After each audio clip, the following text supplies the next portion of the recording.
On the 18th of November 2022, at the launch site of North Korea's Intercontinental Ballistic Missile, ICBM, on the day the massive missile tore through the sky, the world's attention was not on the missile, but on a young girl standing beside it. A girl who stood next to North Korea's supreme leader, watching the launch with a calm expression.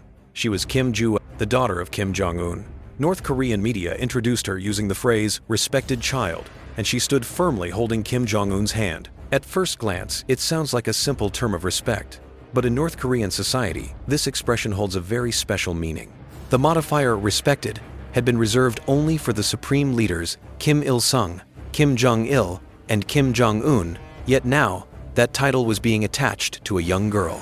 From that moment, the world began to pay attention. Is that child the future of North Korea? North Korea's power structure is nothing like that of a democracy. Leaders are not chosen by the people's vote. It is a hereditary system that has continued for over 70 years, almost a dynasty, from Kim Il-sung to Kim Jong-il, and then to Kim Jong-un, the so-called Baekdu bloodline. And now, a new generation had appeared on the public stage. What matters here is the timing of her appearance. Kim Jong-un first drew attention as a successor after his father, Kim Jong-il, suffered a stroke. He was already in his mid-22nd and had received military and political training when he was presented as the heir. He began to appear officially in public from 2009, when Kim Jong-il's health had seriously deteriorated. But the case of Kim Joo is completely different. She is only about 10 years old, an elementary school-aged girl. Yet North Korea brought her to military events, parades, and even places where nuclear weapons and missiles were displayed. And they positioned her beside her father, in front of the world's media. Is this just a family appearance, or a carefully calculated political message? What North Korea wanted to show seems clear. The succession of the Kim family continues. Our power will not be shaken. It was a strategy to imprint early on the military and the people that the next generation of the Baekdu bloodline already exists. One striking scene was her appearance beside nuclear weapons. Placing a young successor next to nuclear arms symbolically displayed the two pillars of North Korea's regime nuclear power and the Baekdu bloodline at the same time. It was a message to the outside world. These weapons will last forever with our family. A speed and style completely different from Kim Jong-un's succession process. Then why did North Korea reveal this young girl at this moment? Why have the other children of Kim Jong-un not appeared? Was there another hidden intention? To answer this, we must first look at Kim Jong-un's health and the succession issue. Before Kim Joo appeared, there were already major concerns inside North Korea. It was the uncertainty surrounding Kim Jong-un's health and the absence of a clear successor. In the summer of 2021, a single photo released by North Korean media shocked the world. It was because Kim Jong-un's appearance had drastically changed. Rapid weight loss, a thinner face, and a loose military uniform. North Korean domestic broadcasts even mentioned phrases like, "Our great comrade Kim Jong-un is suffering for the sake of his health." This was a rare, indirect acknowledgement of the leader's health issues. Kim Jong-un is only in his early 40s, yet the constant concerns about his health cannot be dismissed as mere rumors. It is well known that he experiences repeated weight changes, is a heavy smoker, and leads an overworked and irregular lifestyle. A North Korean leader's health problems immediately translate into instability for the entire system. This brings the succession issue back into focus. Rumors of Kim Jong-un having a son have circulated for many years, but he has never appeared in public, and even his existence remains unconfirmed. Still, various reports from intelligence agencies, media, and defector testimonies offer some clues. What is generally believed is that Kim Jong-un and his wife, Ri Sol-ju, have at least 3 children. This information comes mainly from South Korea's intelligence service, the CIA, and statements made in 2013 by Dennis Rodman, the former basketball player. First child, believed to be a son, possibly born around 2010, with no revealed name or photo. Second child, daughter Kim Joo, believed to be born in 2012, 2013, who has appeared publicly multiple times since 2022. Third child, gender unknown, possibly born around 2017. This means it is highly likely that the eldest child is a boy. When Rodman visited North Korea in 2013, he said Kim Jong-un was holding a daughter whose name was Joo. This was the first time her existence became known to the West. Rodman also mentioned that there was a son, though he did not reveal the name. Putting these clues together, many experts believe the son could still be the real successor, and Kim Joo might be a symbolic card or even a decoy. There are 3 main reasons for this possibility. First, North Korea's traditional structure. North Korea has a strong tradition of male leadership. Kim Il-sung, Kim Jong-il, Kim Jong-un, all male direct successors. If a son exists, continuing this pattern would be more natural.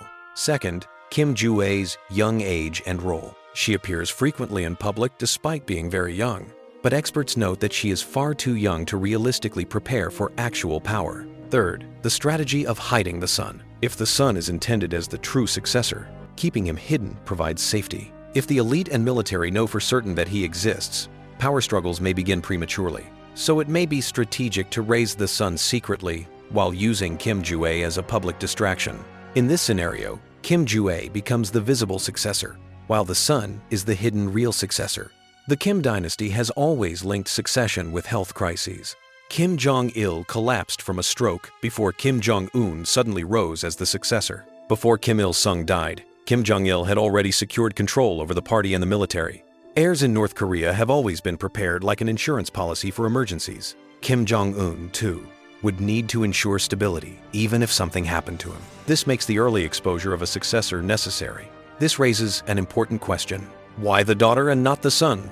North Korean society is patriarchal and has no history of a female supreme leader. But within the Kim dynasty, things are different. Bloodline overrides gender.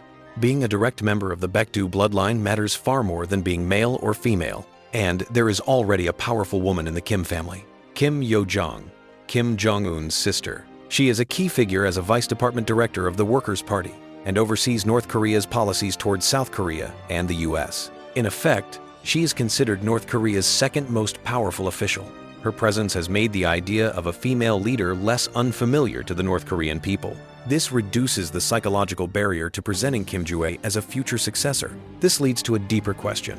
Why does the Kim family's bloodline hold such absolute power in North Korea? Mount Paektu is considered the sacred birthplace of the North Korean Revolution. There are myths that Kim Il-sung fought there and that Kim Jong-il was born there. Thus, the Baekdu bloodline symbolizes not only the Kim family's heritage, but also a sacred revolutionary legitimacy. North Korean propaganda has always centered on this bloodline.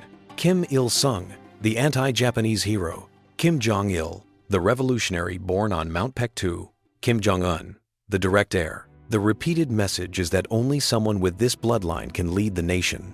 So, by bringing Kim Joo-a to military events, Kim Jong-un is showing that our bloodline is not broken.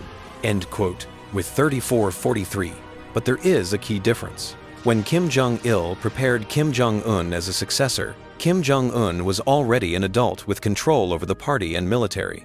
Kim Joo-a, on the other hand, is a young child with limited public activity. Why then emphasize the bloodline so early?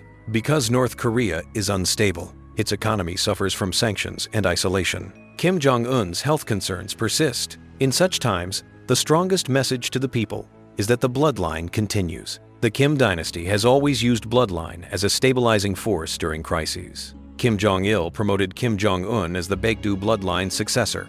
Kim Jong-un now repeats the same strategy through Kim Joo-a. Thus, Kim Joo-a is a symbolic card used to hide the regime's instability. But the question remains, can a symbol alone sustain the regime? Can presenting his young daughter calm the military and elites? This brings another name into focus, Kim Yo Jong. Kim Yo Jong already holds real power. She is a vice department director, Politburo alternate member, and oversees relations with South Korea and the US. She issues statements on behalf of Kim Jong-un and steps into diplomatic roles. In 2020, during the demolition of the Inter-Korean Liaison Office, she issued direct warnings that highlighted her growing authority. She has given the world an impression of being another major power figure in North Korea. So what is the relationship between Kim Yo Jong and Kim Joo-a? Rivalry or division of roles? Some speculate that Kim Yo Jong might even seek power herself. She controls the party and has her brother's trust. The idea that she could be the true successor remains. But looking more deeply, Kim Yo Jong shines most as the king's sister. Rather than becoming the supreme leader, she fits the role of a regent supporting the heir. This mirrors historical patterns. In Korean history, when a young king ascended, a queen dowager or powerful minister often governed in their place. North Korea may follow a similar model. If Kim Joo-a becomes the heir, Kim Yo Jong could act as the de facto leader until the girl grows up. But this dynamic carries tension. If Kim Yo Jong becomes too powerful, she could overshadow the young heir in the future. A regent always risks swallowing the throne. so Kim Jong-un seems to be balancing them carefully. He grants Kim Yo Jong real authority while giving Kim Ju-ae symbolic legitimacy. This ensures they remain necessary to each other without overlapping completely. In summary, Kim Yo Jong and Kim Ju-ae function not as rivals, but as the administrator and the symbol, supporting both the present and the future of North Korea's power. Kim Jong-un continues to present his young daughter to the public to build specific images. First, as mentioned, repeated exposure strengthens the idea that the Kim family is North Korea itself. Second, it sends a warning to the military and elites. Tension and resistance always exist within North Korea's power circle. By appearing with his daughter at military events, Kim Jong-un silently pressures the army. My bloodline is your future. Do not challenge it. Thus, Kim Ju-ae is also a weapon in internal politics. Third, she has propaganda value among the people. A child's image can symbolize hope in North Korean propaganda. For starving citizens, she becomes a tool to suggest a brighter future. She serves political and psychological purposes. In this sense, Kim Ju-ae is both a visual proof of the Baekdu bloodline and a propaganda card that binds people's loyalty. How long will this strategy work? What are the real possibilities and limits of Kim Ju-ae becoming a successor? And what direction will North Korea's future power structure take? First, we must address the practical limits. Kim Ju-ae is still about 10 years old, with no political experience and no base in the military or the party. It will take at least another decade before she can even begin real training as a successor. So revealing her this early suggests she is being used as a stabilizing symbol during times of uncertainty, perhaps more for the system than for succession itself. The key variable is time. If Kim Jong-un remains healthy, Kim Ju-ae may stay a symbolic future leader for many years. But if his health deteriorates seriously, real power could fall to Kim Yo Jong or the military elite, with Kim Ju-ae serving merely as a puppet figure. The international community is watching closely. If North Korea actually pushes Kim Ju-ae as the official heir, it will reinforce its hereditary and closed nature to the world. For over 70 years, the Kim dynasty has ruled the country. Now, a young girl has stepped onto that stage, and North Korea enters yet another uncertain chapter in her name.